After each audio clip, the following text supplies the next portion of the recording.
Hi there guys, I've got an important public announcement to make. I'm ready to share a big part of my story. I've been trying to bring about Kieran's law. This is not necessarily just for my family's benefit.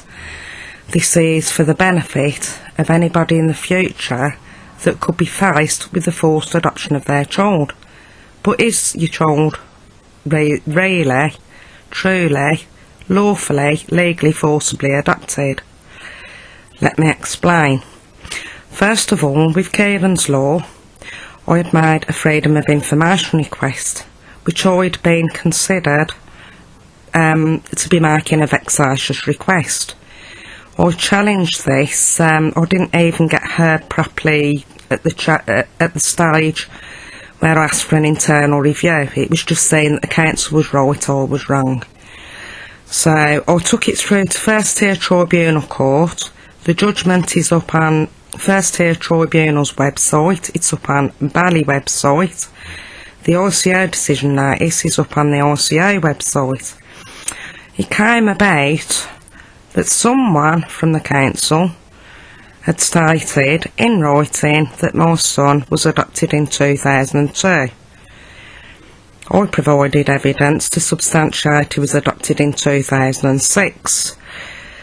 By the end of it all, I'm thinking, well, who's right and who's wrong? Even so, once that case ended, and I made everybody aware of this, all parties,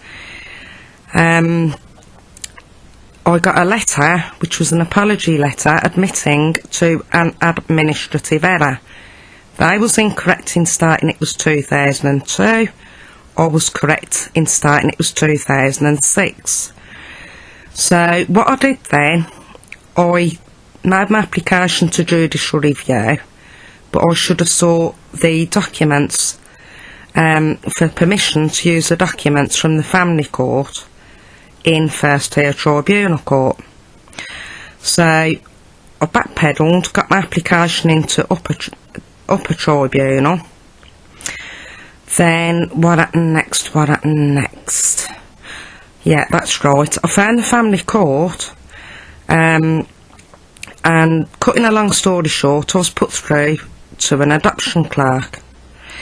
This adoption clerk revealed to me, disclosed to me, that my child, with reference to when he was adopted, well, not to when he was adopted, sorry, with reference to the name on the adoption certificate, she disclosed to me that last year, when my son, or natural son, was 17 years old, that he had had his name changed to the adopted parent's name.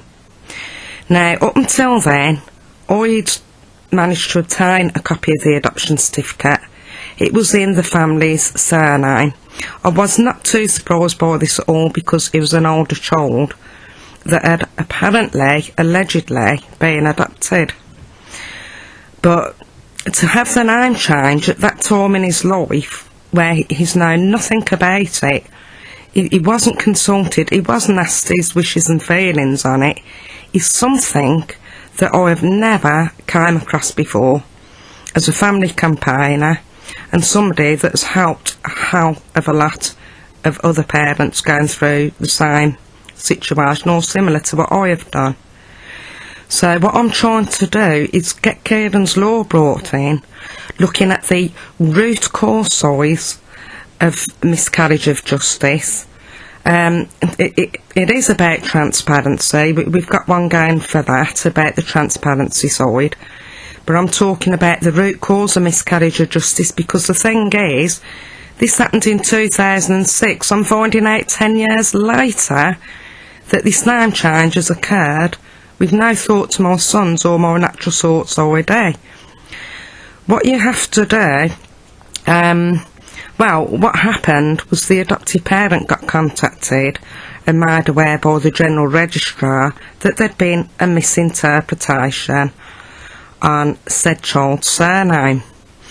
So apparently she'd phoned back up last year to say that she wanted that corrected, she wanted that changed, And from what I'm reading, when it's like a mistake, say, with a name, then what has to happen is these documents have to be provided, which any long-term foster carer would have access to. You know, they'd have those in their possession. So I don't know if really said child is my son or my natural son. Said child does not know if really I'm his mum or his natural mum. There has been no adoption breakdown, there's been no placement breakdown. I am in touch with said child. I just think it's really important to get this out there, because if this has happened to me and my family, who else's family has it happened to? This is under Worcester County Council. Thank you.